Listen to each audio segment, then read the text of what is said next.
Caitlin, heavy favorite for WNBA Rookie of the Year. It's the wrong choice. The Indiana Fever guard has had an impressive first season as a professional, but her old college rival Angel Reese has been consistently excellent. Believe it or not, the WNBA's most hyped season is halfway finished. The league's 12 teams are around the midway mark of their 40-game schedules, and that move has storylines galore. The Las Vegas Aces are gunning for a third consecutive WNBA title behind two-time MVP and Defensive Player of the Year Audrey Wilson, but they find themselves outranked in the standings by the likes of the New York Liberty and Connecticut Sun. Diana Taurasi, 20 years after entering the league in 2004, continues to be an engine in the Phoenix Mercury backcourt. And then, of course, there are the rookies. Caitlin Clark of the Indiana Fever may already be the most famous women's basketball player ever. Her old college rival, Chicago Sky's Angel Reese, has become a household name in her own right. In very different ways, the two players have come to headline a rollicking Rookie of the Year race. Here's the tale of the tape so far. Caitlin Clark, guard, Indiana Fever. The argument for Clark is not carrying the one belt on her back exactly as much as she's building on the progress the league spent years making before she came along. But she is still the league's biggest draw. Her every move is scrutinized, often by those with an agenda beyond basketball, and, as with every star rookie, opponents work tirelessly to shake her up. But Clark has generally handled the limelight well while still conjuring a bit of magic on the court. She just became the first rookie in league history to post a triple-double when she produced 19 points, 13 assists, and 12 rebounds in a win against the Liberty on Saturday. Her prodigious playmaking ability has been on frequent display. Clark is third in the WNBA, with 7.4 assists per game, despite playing on a team that was bad enough to get the first overall pick 2 years running.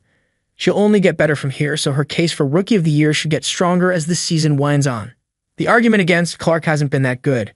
She is an undeniable star, but don't tell that to WNBA defenders who have denied her quite a lot.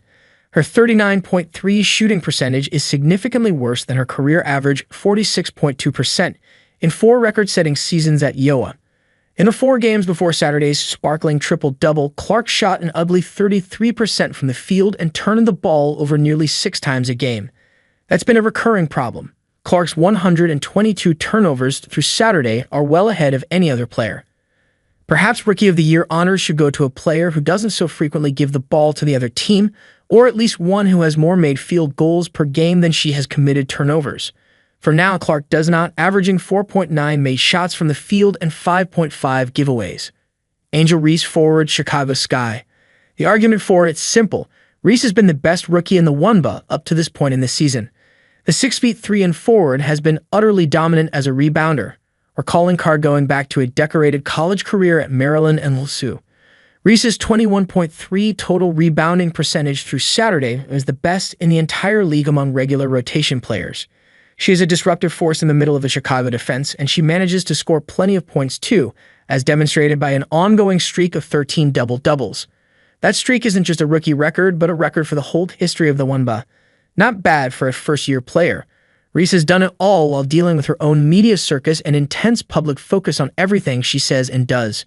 By both conventional stats and advanced numbers like win shares, Reese rules all WNBA rookies comfortably.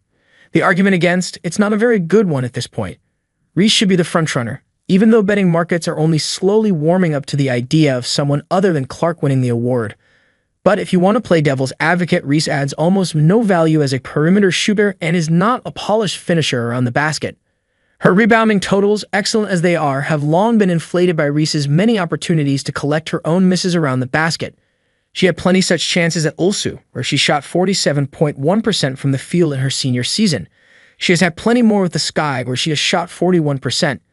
Taking almost all of her shots from around the basket, unlike Clark, has given Reese chances to follow up and increase her rebounding totals without necessarily being efficient.